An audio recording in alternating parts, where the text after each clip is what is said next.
Lake Oroville's 23-foot mystery is terrifying scientists right now, because what just happened at California's largest reservoir should be impossible.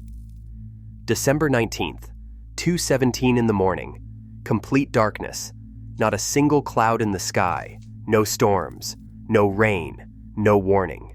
And then the water started rising. 7 billion gallons exploded upward from below in just 4 hours. By sunrise, the shoreline had moved 60 feet inland. Park benches that sat 10 feet above the surface were completely underwater. But here is what has experts in complete panic. When they tested the water, they found chemical signatures that should not exist. Lithium levels were 4 times higher than normal. Rare earth metals that form only miles beneath the surface. This water did not fall from the sky. It surged up from deep underground, pushed by forces no one can explain. And the timing? Seismic monitors detected earthquakes at the exact moment the surge began. This is the same dam that nearly collapsed in 2017, forcing 188,000 people to run for their lives. The dam failure that almost happened then could be imminent now, because this geological nightmare is reaching its peak. The concrete has started singing. Engineers are detecting sounds they have never heard before. Is Lake Oroville sitting on top of a geological miracle that could end California's drought forever? Or is something beneath the surface about to crack wide open? December 19th, 2:17 in the morning, Pacific Standard Time. A monitoring station on the east side of Lake Oroville logs a reading that should not exist in the real world. Water elevation measures 847.3 feet. Nothing unusual. Nothing alarming. But within minutes, the numbers start climbing without explanation. The overnight technician stares at his screen as the gauge ticks upward. 848 feet. 850 feet. 855 feet. He checks the radar. Clear skies across the entire Feather River watershed. No precipitation anywhere. No storms approaching. No logical explanation. By 6 in the morning, the elevation reads 870.1 feet. A 23-foot rise in under 4 hours. No person working at this dam has ever witnessed such a massive gain in such a compressed window of time. The numbers are impossible, yet they keep climbing. The control room erupts into controlled chaos as staff cross-reference 3 independent monitoring systems. The California Data Exchange Center confirms the impossible curve. Backup sensors validate the primary readings. Even manual measurement tools match the digital numbers within 2 inches. This is not a computer malfunction. This is real.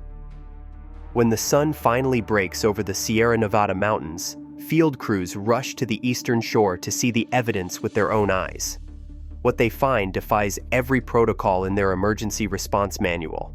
The water line has moved inland by more than 60 feet since midnight. The intake tower, which normally stands surrounded by exposed rock and dry earth, now has waves lapping against its lower platform. Park benches that sat 10 feet above the surface are completely submerged. Engineers immediately begin eliminating possibilities. Radar shows no storm systems anywhere in Northern California. Upstream reservoirs report stable levels with 0 emergency releases. Seismic stations detect no landslides crashing into the water. Satellite imagery reveals no debris field, no displacement, no visible explanation. Every normal trigger has been ruled out. Yet the water continues rising anyway. A senior supervisor scribbles a single note that launches a statewide emergency. The shoreline has moved. This is not a computer error. Lake Oroville is not just another reservoir sitting in the mountains. It is the central artery of the State Water Project, the largest public water distribution system on the entire planet. The reservoir holds 3.5 million acre-feet of water behind a concrete wall that stands 770 feet tall. From this single point, a network of canals, aqueducts, and pipelines stretches from the Sacramento Valley all the way south to the Mexican border. More than 27 million Californians depend on the water that flows through these gates every single day. That is nearly 70% of the state's population relying on one lake. The farms across the Central Valley receive irrigation allocations based entirely on how high the water sits in this one reservoir. When Oroville drops, crop production across thousands of square miles gets cut. When it rises, agriculture expands. The wine industry in Napa and Sonoma, the dairy operations in the San Joaquin Valley, the produce farms feeding grocery stores from coast to coast. All of them trace their water supply back to this single body of water. Every foot the water moves up or down represents millions of gallons and billions of dollars in economic activity. The hydroelectric power plants buried inside the dam generate enough electricity to supply 800,000 homes. The turbines spin day and night, converting falling water into energy that keeps lights on from the Bay Area to Los Angeles. If those turbines stop, the state's electrical grid struggles to compensate. If the dam itself fails, the consequences extend far beyond California's borders. To put it in simple terms, Lake Oroville is the beating heart of California. When this lake acts strangely, the entire state holds its breath. This is not a local crisis. This is a single point of failure for water security, food production, and power generation across the most populous state in America. Engineers describe managing Oroville as walking a tightrope in the dark. One misstep, one miscalculation, one unexplained surge that overwhelms the infrastructure. Millions of people downstream face catastrophic flooding. This mystery is not just about water, it is about survival. The scars from February 2017 have never truly healed for the communities living in the shadow of Lake Oroville. That winter, relentless atmospheric rivers pushed the reservoir toward maximum capacity. Engineers activated the main spillway to release pressure and prevent the dam from overtopping. Within hours, a catastrophic failure began unfolding in real time. A giant crater opened in the concrete spillway. Chunks of cement the size of cars tumbled down the hillside. Water roared through the breach, carving away earth and infrastructure that had stood for half a century. Desperate to stop the erosion, operators switched to the emergency spillway. An earthen hillside that had never been tested with actual water began to wash away immediately. Engineers watched in horror as the water ate backwards toward the dam itself, threatening to undercut the entire structure. At 4 o'clock in the afternoon, on February 12th, authorities issued evacuation orders for 188,000 residents. It was the largest dam evacuation in United States history. Families grabbed whatever they could carry and fled. Traffic jammed on Highway 70 as entire towns emptied in chaos. Children were separated from parents in the panic. Elderly residents were stranded without transportation. Emergency shelters filled beyond capacity within hours as thousands arrived with nothing but the clothes on their backs. The crisis ended only after engineers released massive volumes of water and completed emergency repairs under impossible conditions. But the fear never left. For Maria Santos and thousands like her, the sound of sirens at 3 o'clock in the morning still triggers immediate panic. She remembers running through darkness with her daughter Sophia, not knowing if they would have a home to return to. Trust in authorities shattered that night and has never been rebuilt. When the gauges started climbing this time without any explanation, those old terrors returned faster than any official statement could calm them. The memories came flooding back before the water did. The past is not past when you live in the shadow of the dam. The Department of Water Resources activated emergency protocols before noon. Water samples were rushed to an independent laboratory in sealed containers marked with chain of custody barcodes. Technicians began testing immediately, running samples through conductivity meters and turbidity sensors. Then the chemical analysis results started appearing on computer screens. The numbers made no sense. Lithium concentrations measured 4 times higher than normal lake water. Boron levels spiked beyond expected ranges, matching signatures typically found only in deep geothermal zones, where underground temperatures reach extreme levels. rare earth metals appeared in the samples. Analysis indicated this water had been in contact with bedrock deep beneath the surface for tens of years, possibly longer. The chemicals were telling a story that the gauges could not explain. A second round of testing focused on isotope analysis, examining the molecular fingerprints of the water itself. The oxygen isotope ratios did not match precipitation patterns from the Sierra Nevada mountains. The mineral compositions revealed formations that only occur under conditions of intense heat and pressure, conditions that exist miles below the surface. The conclusion became unavoidable. This water did not fall from clouds. It surged upward from deep underground sources. Seismologists reviewing earthquake data from the previous 48 hours discovered a critical connection. A cluster of microquakes registered directly beneath the eastern section of Lake Oroville. The tremors measured small on the Richter scale, barely detectable without sensitive instruments. But the timing proved impossible to dismiss. The seismic activity began at the exact moment the water started rising. Geological maps from decades earlier showed fault line systems and rock fractures beneath the lake bed. These natural pathways can connect deep aquifers to the surface. When small earthquakes shift rock formations, the cracks widen. If pressure in underground reservoirs exceeds pressure at the lake bottom, water surges upward through newly opened channels. The pathways need only expand by fractions of an inch for billions of gallons to flow. But critical questions remained unanswered. Where exactly is the water entering? How long will the flow continue? Scientists cannot see through solid rock. Inside the walls of any earthen dam, an invisible threat can begin without warning. Engineers call it piping. Water finds a microscopic pathway through soil or concrete and starts carrying away tiny particles of sediment. The channel widens slowly over time. By the time erosion becomes visible on the exterior, the internal damage can be catastrophic and irreversible. This process happens where no human eye can detect it, until the structure reaches its breaking point. Dam safety inspectors at Oroville discovered alarming signs during their emergency assessment. Cloudy water emerged from drainage systems built into the dam's foundation. The discoloration suggested sediment was being transported through channels that should be completely clear. Pressure sensors embedded deep within the structure showed readings that did not match normal operational parameters.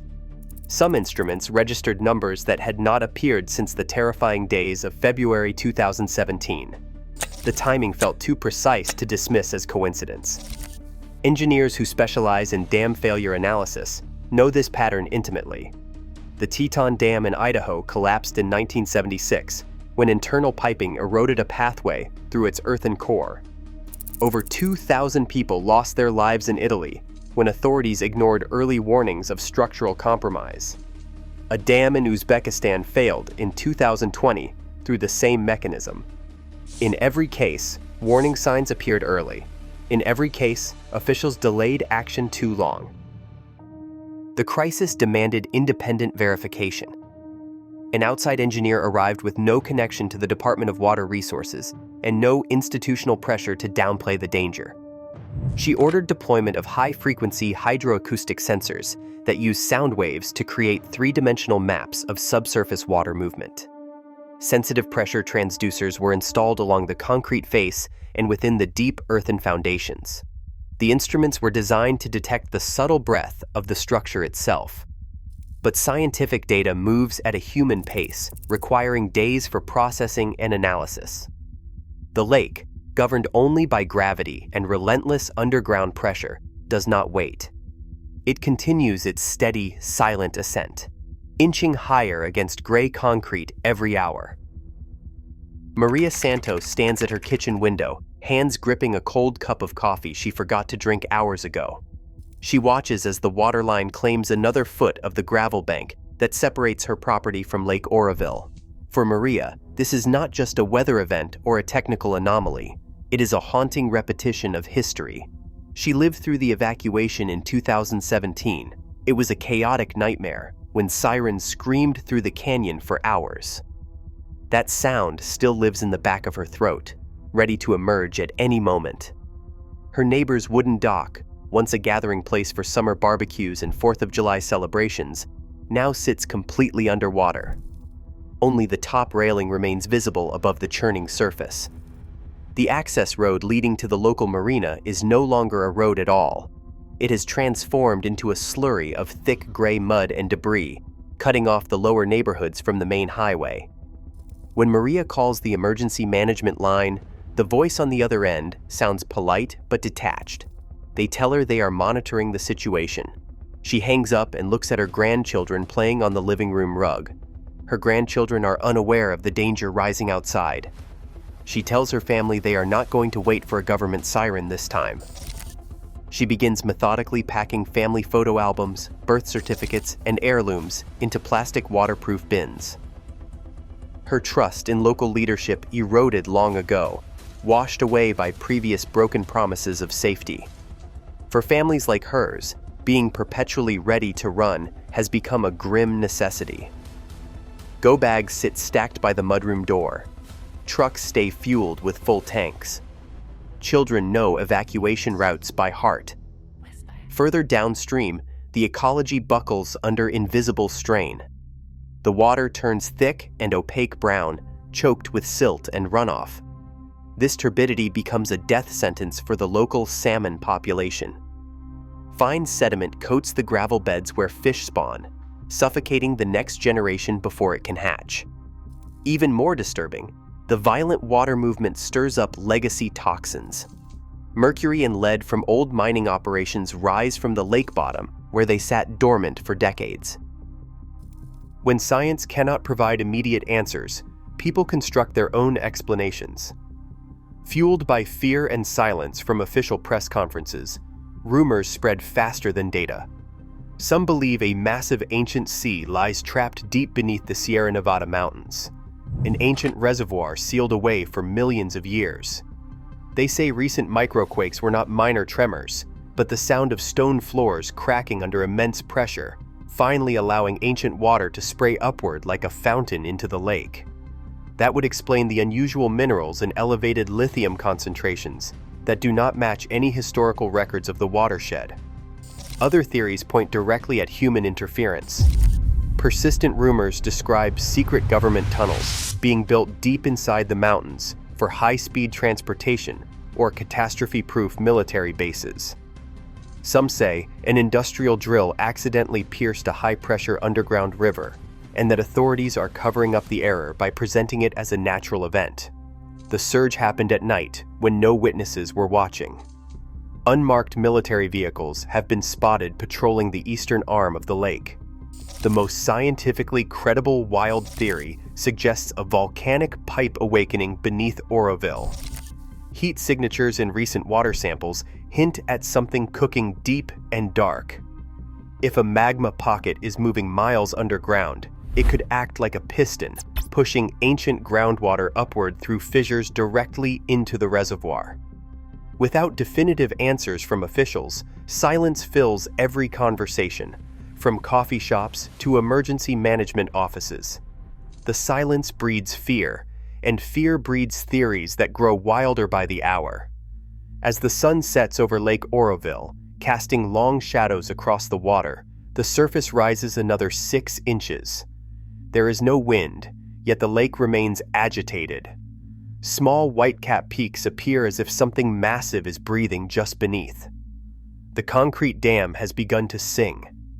Engineers describe hearing a high-pitched acoustic emission, a sound they usually associate with microscopic stress fractures forming deep within the structure. But this sound feels different, melodic, rhythmic, almost like a heartbeat pulsing through 770 feet of concrete and steel. 7 billion gallons of ancient pressurized mystery now press against a structure built 50 years ago, using the mathematics of a world we thought we understood. The engineers who designed this dam never accounted for water surging up from below. They calculated for rain, for snowmelt, for atmospheric rivers battering the surface from above. They never imagined the Earth itself would become the threat.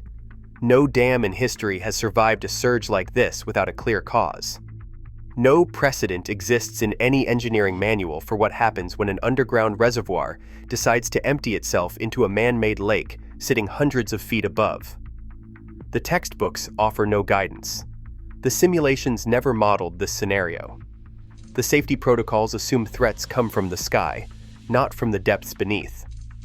Every hour that passes adds more pressure to a system already pushed beyond its design limits. The sensors embedded in the concrete continue transmitting data that engineers struggle to interpret. The water continues rising at a pace that defies every natural explanation. The fault lines beneath the lakebed continue shifting in patterns that seismologists have never documented before. Downstream, 27 million people go about their daily lives. They drink water that flows from this reservoir. They eat food grown by farms that depend on these allocations. They flip light switches connected to turbines spinning inside this dam. Most of them have no idea what is building up behind that concrete wall right now. Most of them have never heard the dam sing. The communities in the shadow of Lake Oroville know better. They have seen what happens when this infrastructure fails. They remember the chaos of 2017. The sirens. The gridlocked highways. The children separated from parents. They are not waiting for official statements this time. They are packing their cars and watching the water line creep higher with each passing hour. The question becomes unavoidable. Is this a natural miracle that could end California's drought forever? A gift from deep within the earth that no one expected? Or is Lake Oroville sitting on top of something about to crack wide open? Something that will make the 2017 evacuation look like a rehearsal. Nature always finds a way to remind us who is really in charge. Usually right at the moment, we feel most confident in our control. The lake is telling us something is wrong. The concrete is singing its warning. The question is not whether we will listen. The question is whether we will listen in time.